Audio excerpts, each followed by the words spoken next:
आज महात्मा फुले जयंती यांच्या जयंतीनिमित्त आज अभिवादन करण्यात आलं, काय सांगतात? आज जो महात्मा फुलेंची हे 200वी जयंती वर्ष सुरू झालेलं आहे. या 200 जयंती वर्षानिमित्त आज आम्ही रिपब्लिकन आघाडी लोकशाही मोर्चातर्फे इथे आम्ही आदरांजली करण्यासाठी आलो आहे. आज जो आहे महात्मा फुलेंचे विचार हे घराघरापर्यंत पोहोचले पाहिजे, कारण आज जे सत्तेमध्ये बसलेले आहे केंद्र व राज्यामध्ये हे पुरोगामी विचाराला डावलण्याचा प्रयत्न करत आहे. ज्या महात्मा फुलेंनी आणि सावित्रीबाई फुलेंनी जे पूर्ण अस्पृश्य आणि ओबीसी आणि सर्व इव्हन ब्राह्मण महिलांसाठी सुद्धा शाळा उघडल्या होत्या, आज याची पूर्ण अत्यंत गरज आहे. कारण ही जी बसलेली सरकार आहे ही सरकार सनातनी आहे, धर्मवादी आहे, धर्मवेडी आहे, फक्त एका जातीला आणि एका वर्णाला त्या प्राधान्य देणारी आहे. म्हणून आज जो आहे तर आजचा जो विचार आहे महात्मा फुलेंचा, हे जयंती घरोघरी पोहोचली पाहिजे. वेगवेगळ्या ठिकाणी आमचे कार्यक्रम आहे आणि म्हणून आज इथे आम्ही रिपब्लिकन आघाडीतर्फे याच्यामध्ये अखिल भारतीय रिपब्लिकन पक्ष, SOCI आणि समाजवादी पक्ष आणि CPI CPM बी याच्यामध्ये सामील आहे. ते यातर्फे आम्ही इथे हे आदरांजली अर्पण करण्यात आलो आहे. हेच आमचं धन्यवाद.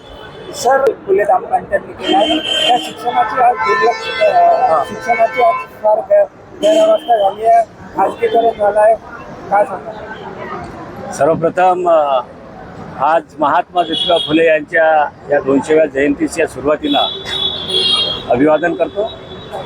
खरं म्हणजे महात्मा ज्योतिबा फुले आणि सावित्रीबाई फुले यांची देण आपल्या भारत देशासाठी फार मोठी आहे. ज्यांच्यामुळे शिक्षणाची दारं उघडली गेली, असं जे दाम्पत्य होतं त्यांच्यामुळे महिलांना शिक्षण घेता आलं आणि शिक्षण घेऊन आज जे काही महिलांची प्रगती झाली असेल तर ते महात्मा ज्योतिबा फुले आणि सावित्रीबाई फुले यांची देण आहे.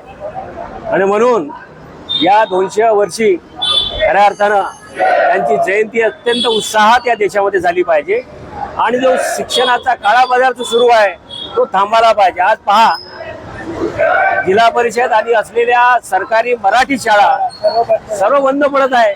अरे त्या काळात त्यांनी सुरू केलं 200 वर्षा आधी, आणि आज आम्ही काय करतो, आम्ही मराठी शाळा बंद करत आहोत. हे अत्यंत दुःखदायक घटना या देशामध्ये होत्या. जर माणूस शिकलाच नाही तर पुढे प्रगती होणार नाही. शिक्षण आहे म्हणून आज ज्या महिलांना खालच्या दर्जाचं दर्जवण्यात जात होतं त्या महिलांना शिक्षण सावित्रीबाई फुलेंनी दिलं आणि सावित्रीबाई फुलेमुळे महिला शिकल्यात. हा इतिहास आहे. जर त्या शिकल्याच नसत्या तर आज आमच्या महिला या मोठ्या पदावर गेल्या नसत्या. आज आमच्या द्रौपदी मुर्मू जर राष्ट्रपती झाल्या असतील तर महात्मा ज्योतिबा फुले, डॉक्टर बाबासाहेब आंबेडकर, सावित्रीबाई फुले यांची देण आहे. आणि म्हणून महात्मा ज्योतिबा फुलेंच्या विचाराला जिवंत ठेवून त्यांनी सांगितलेल्या मार्गावर सर्वांनी भारत देशाच्या लोकांनी चालायला पाहिजे.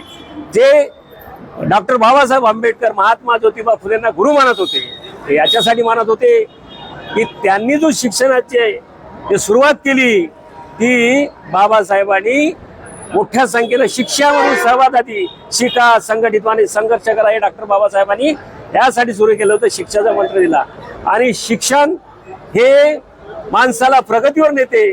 आज आम्ही जगामध्ये प्रसिद्ध असेल तर शिक्षणामुळे आणि कोण विचारलं असतं आम्हाला.